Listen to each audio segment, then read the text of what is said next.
अहिले पूर्व प्रधानमन्त्री केपी शर्मा ओलीलाई पक्राउ गरेर लिएको छ। दर्शकवृन्दहरू अहिले यतिखेर उहाँको निवासबाट प्रहरीले बाहिर निकालिएको छ। नेकपा एमालेका अध्यक्ष केपी शर्मा ओलीलाई पक्राउ गरिएको छ। प्रहरीले भर्खरै मात्र हेर्न सक्नुहुन्छ यो दृश्यमा गाडीमा त्यसरी लगिएको छ। जाँदै हुन्छ यो अगाडि प्रहरीको भ्यान छ, दुईटा भ्यान छ, त्यस पछाडि केपी शर्मा ओलीको गाडी देख्न सक्नुहुन्छ। केपी शर्मा ओली तीनवटा गाडी प्रहरीको नियन्त्रणमा जाँदैछन्। अगाडि प्रहरीका दुईटा भ्यान छन् भने त्यस पछाडि केपी शर्मा ओलीको गाडी छ। तपाईँ हामीले दृश्य देखाइरहेका छौँ। पुलबाट हेर्न सक्नुहुन्छ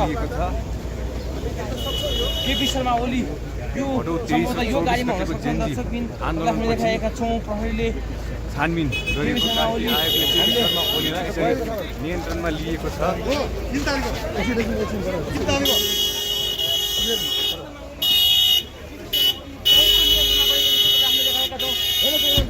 यो भ्यानमा केपी शर्मा ओली गरेका छन् भने केपी शर्मा ओलीले पक्राउ होइन, उहाँ आफै जानुभएको थियो। हामीले देखाइरहेका छौँ। दर्शकबिन केपी शर्मा ओलीले जानुभएको, उहाँ आफै जानुभएको, आफै जानुभएको।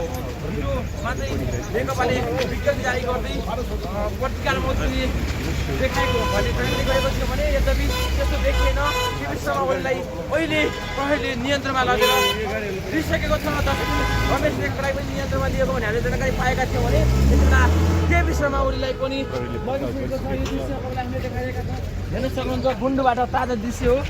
केपी शर्मा ओलीलाई पक्राउ गरेको यो दृश्य हामीले ऐतिहासिक प्रधानमन्त्री केपी शर्मा ओलीलाई घरबाटै प्रहरीले पक्राउ गरेको छ।